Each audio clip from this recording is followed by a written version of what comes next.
Welcome to the Elite Life with Trisha and Kylie.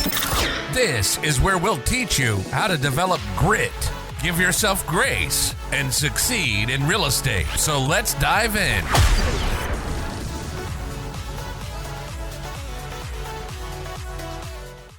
Hey there, everyone. Welcome to the Elite Life podcast. Today, I want to start the show by asking you a question.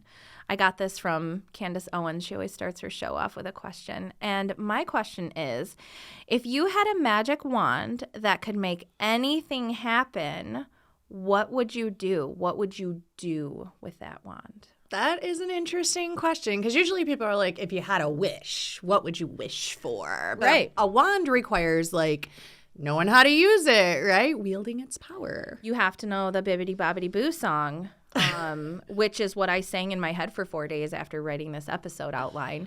You're absolutely right. You have to know how to use it. So what would you do with your wand? I would definitely banish all health ailments. So no more cancer. No more knee issues. No more knee issues. No more ankle issues. No more concussions. I thought about this because Trent's hockey team, every single game a boy gets hurt. I mean, they're playing hockey. I know, but it's so hard to watch. 2 boys in New York got hit in the head during the game and came off, and they were all spaced out, and it's my little mama heart is and then you hear so many people cancer and just all of these things every day, and I would be like, everybody is healthy and has a great body, let's do this. Oh, that's way better than mine. I don't even want to share mine now. Well, I got to think about it for a long time. Yeah, mine was basically just getting rid of things that I feel take too much time, like eating and pooping. So I'm getting rid of those things. Okay. With my magic wand. Making more time for things that matter. Exactly. I like that. People, everybody's talking about they need more time in the day. I know, right? Yeah. And so if we don't have to stop and eat, and men don't have to spend 49 hours in the John every day, we could get a lot of time. In men's defense, Angelina, my daughter, also spends 48 hours in the bathroom. She's going to kill you for sharing that with the world. All right. So what gave you the inspiration for this episode? Do you have a magic wand for us? Okay, so I do. I was listening to Andy Frisella have a conversation with his friend, Dr. Layne Norton. Layne, Layne Norton. Super, super amazing conversation.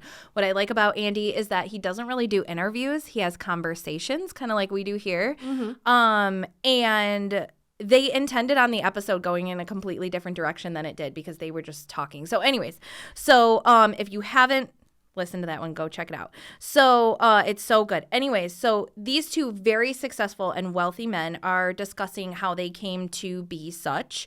And Dr. Norton mentioned that people are always asking him, what's the magic sauce? What's the magic potion?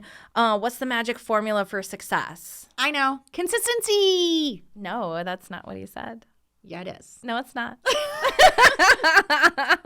right, what was that? He didn't say consistency per se. He didn't say discipline per se. Interesting. What he said was the magic is in the work that you're trying to avoid. And that was a brain explosion for me because it's so true. If you think about all the things in life, I'm losing my business here on the top of my mouth. If you think about all the things in life, that in work that you try to avoid, even down to subconsciously the things like chores, conversations, phone calls, workouts, I know that if I just do these things, I'm going to be successful. If I take the vitamin, if I do the workout, if I make the hard phone call. And we've talked about before, a lot of times phone calls, in conversations that we think are going to go sideways and be terrible, actually are either not that bad or they turn into something amazing. So that was an eye-opener, game changer for me when I heard that. The magic is in the work that you are trying to avoid. Yeah, and I would 100% agree with that. It's every time I have a project that I know is really important, or like you said, a call that I have to make, it's always huge in my head. Right, you're building it up to be this huge thing. Yeah, absolutely. And then I get it done and I'm like, oh, that actually went great. That moved my needle forward. That made my life better. Why do we do that? It was when I had that deal fall apart with my crazy seller. Yeah. And I was literally dreading calling the buyer's agent because I know how I would feel if the listing agent called me and gave me this news. And he was just like, yeah, stuff happens. We're in real estate. Move on. And you were like, I'm like, oh my God, T, what do I do? Oh my God. And you're like, you just move on. You carry on and you put your energy somewhere else. Yeah. And like, I avoided it for like 3 days, and then I finally had that conversation, and it was not even bad. Yeah, and so I actually have some like hacks that I use because I recognize that this is a thing that not only I do, you do, like lots of people in the world do. Like we put off stuff, right? Like, oh, I got to go to the gym. And then we make up excuses of why we can't go to the gym. Like, oh, I'm just really busy. Ooh, my back hurts. Like, right. But if you go to the gym, it makes your life better. So I put a few things in place. I just want to share real quick, like 4 hacks. Okay. Tell me more. Preach, all right. Preach. Number 1, I will tell someone else like Dave or Andy or you or Trent that I got to do it today. Like today I have to make this call to John and ask me if I did it. And because then I know like I have to do it because you're going to ask if I did it, especially with my kids, because like every time I run a race, Angelina will come in and go, did you win? Or like the other day I had to run 20 miles and I posted it on Instagram so everybody knew. Yeah. And I would be thinking like when that run got hard, I still have to keep going because I told everybody in the free loving world, including my kid Angelina, who was like, good luck, Mom. And I don't want to come home and be like, yeah, I got there and just didn't feel like it. Right. So tell other people and tell them to ask you about it too. If you think that like they're not going to or they're going to forget, like make sure you tell someone that's going to like hold you accountable. Yeah. Right. Like call your mom. Yeah, absolutely. Next, if it's like a big project, I will break it up into phases, like with very easy to do pieces. So for example, we're going to be opening another office location. Woo, woo. And so I'm breaking that up into phases, like phase 1. Okay, phase 1, Monday, drive around and look at places. Tuesday, pick the top 5 I liked out of that. Wednesday, call the top 3 of those 5. Thursday, like get a letter of intent put together. Friday, negotiate out the terms. Saturday, sign the lease, right? Like bing, you bang, made bang. That sounds so much easier than I was dealing with it in my own brain. Right. You make it really hard in your brain because you're like, oh my God, I got to open an office. That is life shattering. It's not if you break it down into phases and easy to transverse steps. Like that's super easy. Today I have to look at 5 office spaces. Okay, I can do that. In like an hour and a half, maybe? Yeah, we're easy peasy. So think about it in just phases and just, this is it. This is all we're doing.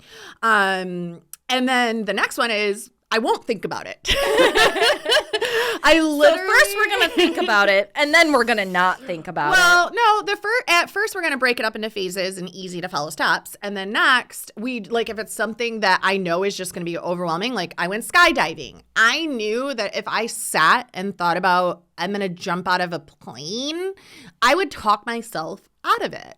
So I literally didn't think about it. I got in the car, we drove to the place, I got in the plane, and I jumped out. Like, I did not allow myself to think about it, okay? So it's called denial, by the way. Well, I mean, whatever works. I do this a lot, though. Like, if I have to write podcasts, right? I'm like, okay, I have it on my Google Calendar. Tuesday, I must write these podcasts. We're recording them on Monday. So I set an alarm on my phone for 3 o'clock on Tuesday. And when that alarm goes off, I write my podcast episodes. I don't think about it. I don't go, oh, I got these other things to do. Oh, you know what? This better thing came up. No, my alarm went off. It's 3 o'clock on Tuesday. I'm writing podcasts. End of story. So if we give ourselves time to overthink it, we're going to talk ourselves out of it, regardless of what it is. So set an alarm and do it. It's my favorite thing to do is talk myself out of crap that I don't want to do. Yeah. Next up, apparently I have 2 number 3s. So actually I have 5. This is what really happens when she sits down at 3 o'clock to write a podcast. Well, in my defense, I wrote this podcast at midnight last night. So I say out loud the good that will come from this activity and smile. So I'm telling my body, hey, if I call my seller and explain this price drop, then I'll sell this listing and get to take my kids to Hawaii. Like, I can't wait to make this call so I can make money to go to Hawaii. And it's like, all right, this is going to be a good thing. I'm telling myself, my brain, my body out loud, this is going to be great. This is how we're getting to Hawaii. This is how we're going to do this wonderful thing. I want to buy a boat. I can do that if I go on this listing appointment, right? So almost like tricking yourself, like getting yourself in the right mindset. And like, I don't want to say tricking yourself. It's getting yourself in the right mindset and focusing on the positive that will come from it. What is the outcome? Instead of what is the work, what is the great outcome that comes from that work, right? Yeah. So focusing on what you should be focusing on. Yeah. And then next, I don't get caught up in all the things because I have a lot of things, right? So people will be like, oh, what are you doing this week? I don't know what I'm doing this week. I know right now I'm sitting down and doing podcasts. And then I will look at my Google Calendar when this is over and I will see, I just know this off the top of my head because I looked at my day earlier today. I'll open up my Google Calendar and like, okay, I have to run 6 miles. Okay, once that is over, I have to do the next thing. I have to do the next thing. I have to do the next thing. Like yesterday I had to go to a baby shower. Then I had to do all my reading for school. And then I had to write a paper. And then I had to write the podcast. So it's like if I think about, oh my gosh, I have all of those very big things to do, that feels overwhelming. But if all I have to do is next I go to a baby shower. Once that's over, next I have to read my reading. Once that's over, next I have to write a paper. Like just focus on the next thing, not all the things, and then it doesn't feel so overwhelming. Yeah, and coming from someone like I am super infamous for like maybe not over scheduling myself, but like getting a little too ambitious. I get a little too ambitious sometimes. And so like I'll go through this phase where I'm like, okay, I'm feeling good. I'm super ambitious. Like I've got 3 hours, like something got canceled. So like I got 3 hours. I'm overhauling our entire lives right now. Right. You don't ever like, even though I've seen your calendar and it looks like we've said, Rainbow Bright has thrown up all over it. Like, you're not overscheduled. Like you're literally using the 24 hours that you have. 8 of those you've told us that you are definitely sleeping. And we know that at least 1 or 2 of those you are running and exercising. And so I feel like part of it is just having the mentality of like not feeling overscheduled. And this right here is how you do it. Yeah. Yeah. I don't ever, and that's why I stopped saying, oh, I'm just really busy because I'm not. Like I have a schedule and that's what I'm doing today. And that's my life. Here we go. What do you think about between I'm really busy and I have a full schedule?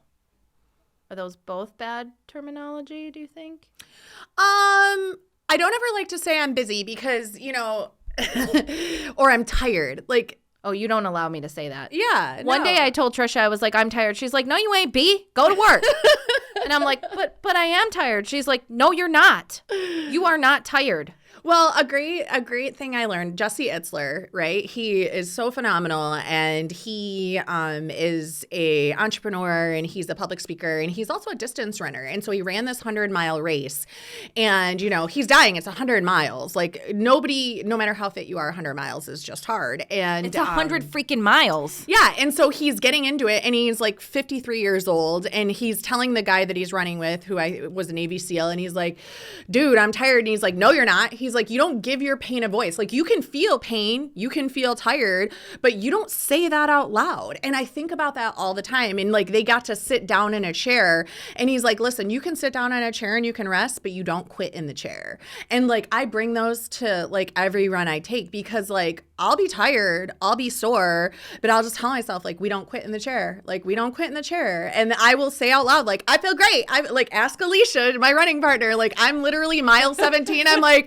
this is wonderful. Alicia's like, this girl has Tourette's because out of nowhere, Trisha's like, this is awesome, this is awesome, this is awesome. But she now does it too. Oh, she does. Yes. So, and it's great because when she knows like I'm feeling terrible, she does exactly what I do when she's feeling terrible. So she'll start singing and be like, we feel great. This is wonderful. Like no one feel well. Like it's not wonderful. No, this is terrible. We're slurping baby food. We've been running our legs off. Yeah, exactly. We've been running for 5 hours on tot pouches. Okay.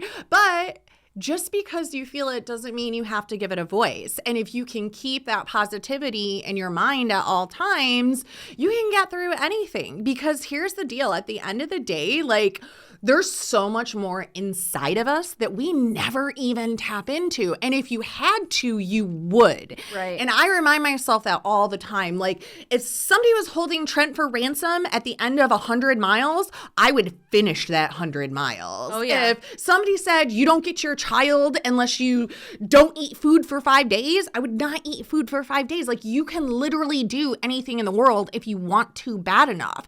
So stop shortchanging yourself and being like, oh, I'm just too tired, too old, too fat, like insert excuse here. Like, that's crap. You just don't want it bad enough and you haven't developed enough mental grit and fortitude to go for it. So let's go. My butt cheeks are on fire right now. And that's what we got for you, friends. Quick, down and dirty. Let's do some things. All right, drop two more on us. That was it. That was 5. That's it? Yeah. Oh, I can't count. Tell somebody, break the big project up into phases and easy to do pieces. Don't think about it. Just set an alarm and do it. Say it out loud and the good that will come from the activity. And don't get caught up in all the things. Just focus on the next thing you have to do. Absolutely. The rest takes care of itself. Super, super helpful. All right, friends. That is our super quick short episode. Yeah. We wanted to bring you something kind of short and sweet that you could pin to your home screen for those mornings where you just need to get your butt cheeks on fire. You need someone, you don't have someone to stick their foot in between. So we wanted to give this to you. So, blah, blah, blah, blah. Share it. Like it. Please do those things. Send it to a friend who needs a little inspiration today. Yeah, because you know what? Sometimes people just need a kick in the rear end, or like sometimes I come to you and like it's just a reminder. So subscribe, like, share, drop us a love note. Let us know what you do when you have to get gritty, and because we revisit this a lot, just to remind people like you can do the things you like. When you were talking about your running, like there have been workouts where like I'm. Maybe not workouts, but like running with the dog. And I'm like, we do hard things. Come on, Tigger. Yeah. We do hard things. I do hard things. I do hard things. So I hope this was super inspirational and motivational for you guys. And I hope you come back next Thursday for a fresh episode of Elite Life Podcast. Bye. We thank you so much for joining us today on the Elite Life with Trish and Kylie. Be sure to share the episode with a friend so we can continue bringing you more great tips on grit, grace, and real estate. You can also connect with us on Instagram, Facebook. We hope the ideas we share continue to help you build an empire and leave a legacy.